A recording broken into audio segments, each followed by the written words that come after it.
दोस्तों, आज की कहानी में हम ये जानेंगे कि एक कवि की कविताओं की बदौलत उनका मुल्क गुलामी की जंजीरों से कैसे आज़ाद होता है। दोस्तों, आज की कहानी में हम ये भी जानेंगे कि बाप और बेटे की ऐसी दास्तां जो हमारे दिल को झकझोर के रख दे। आज की कहानी में हम ये भी जानेंगे कि परिवार प्रेम से ज़्यादा राष्ट्र प्रेम होता है। तो देर न करते हुए आइए देखते हैं सच्ची हकीकत और तथ्यों पर आधारित हमारी ये कहानी, इनकलाब जिंदाबाद।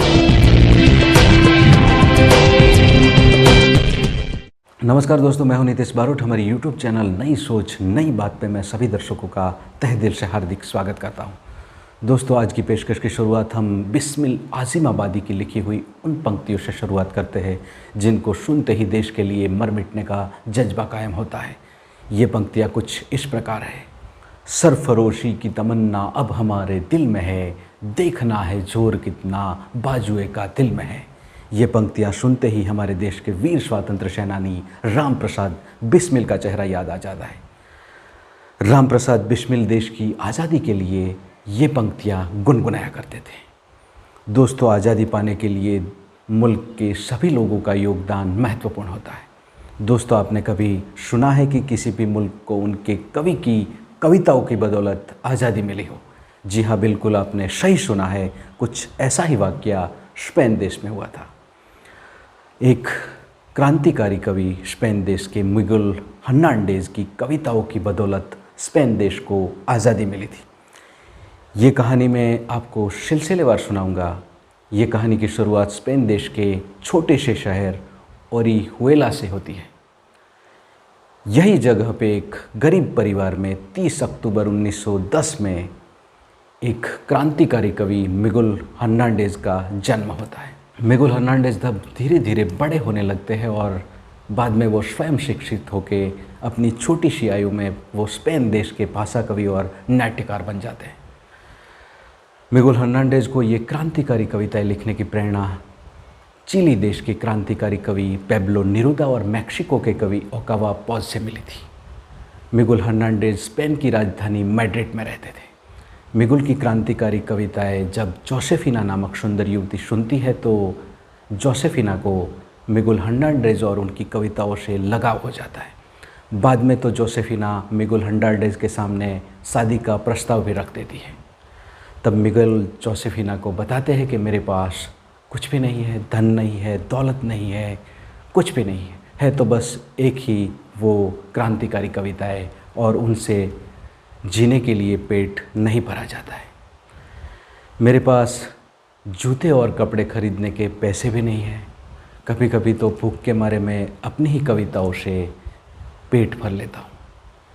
ये सभी बातें सुनने के बावजूद भी जोसेफिना 1937 में मिगुल हर्नांडेज़ से शादी कर लेती है। बाद में उनके यहाँ बेटे का जन्म होता है, लेकिन वो उनके शिशुकाल में ही उसकी मृत्यु हो जाती है।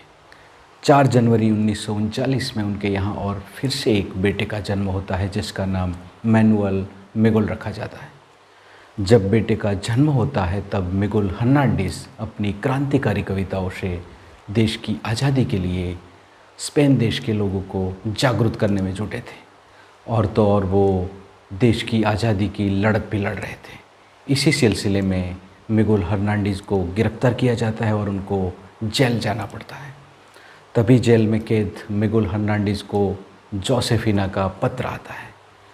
वो पत्र में जोसेफिना अपनी बेबसी, लाचारी और भूख के बारे में लिखते हुए बताती है कि मैं आपके बेटे को बासी दूध और प्याज खिला के उसकी परवरिश कर रही हूँ।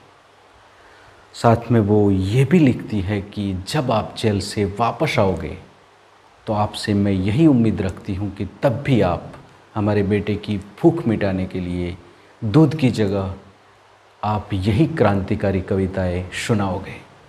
मिगुल हर्नांडेज़ की तबीयत उस समय कुछ अच्छी नहीं हुआ करती थी और काफ़ी बीमार रहते थे और उनको सर्दी जुकाम भी हुआ था। जोसेफिना को वो पत्र के प्रत्युत्तर में लिखते हैं कि कविता के रूप में लिखते हैं कि जोसेफिना, ये कविता को बासी दूध और बासी प्याज की जगह बेटे को पिला देना और सुला देना, क्योंकि ये कविता नहीं है, ये लोरी है, इससे नींद अच्छी आती है। मिगुल की कविता की अंतिम पंक्तियों का भावार्थ कुछ इस प्रकार था। जोसेफिना, ये प्याज अच्छे लहू को पैदा करता है। प्याज में से बना हुआ रक्त एक दिन जरूर देश को आज़ादी दिलाएगा। 28 मार्च 1942 में क्षय रोग से पीड़ित मिगुल हर्नांडेज़ की 32 साल की उम्र में ही जेल में ही उनकी मृत्यु हो जाती है। उनके मृत्यु के समय पर उनके अंतिम शब्द कुछ इस प्रकार थे। वो बताते हैं कि मेरे बेटे को भूख के झूले में सुला के मैं क्रांति करने निकला था। उसके बदले में मेरे बेटे को कहना कि मुझे माफ़ कर दे। दोस्तों, ये कहानी का दूसरा पहलू यानी एक ये भी सत्य हकीकत है कि मिगुल हर्नांडेज़ की मृत्यु के बाद स्पेन देश में बड़ी क्रांति होती है, जिनके मूल में मिगुल हर्नांडेज़ की कविताएं ही थी। आप खुद जुल्मी और क्रूर शासक फ्रांसीसो से स्पेन देश मुक्त होता है। स्पेन देश के लोगों को आज़ादी मिलती है, लोग आज़ादी का जश्न मनाते हैं। यानी कि मिगुल हर्नांडेज़ की कविता की बदौलत आज़ाद स्पेन का एक नया दौर शुरू होता है। दोस्तों, इसे ही कहते हैं इनकलाब जिंदाबाद। आज की कहानी में दोस्तों बस इतना ही। फिर से मैं आपके सामने नई बात, नए मुद्दे लेके आपके सामने हाजिर हूँगा। तब तक के लिए मैं आपकी इजाज़त लेता हूँ। जय हिंद, जय भारत।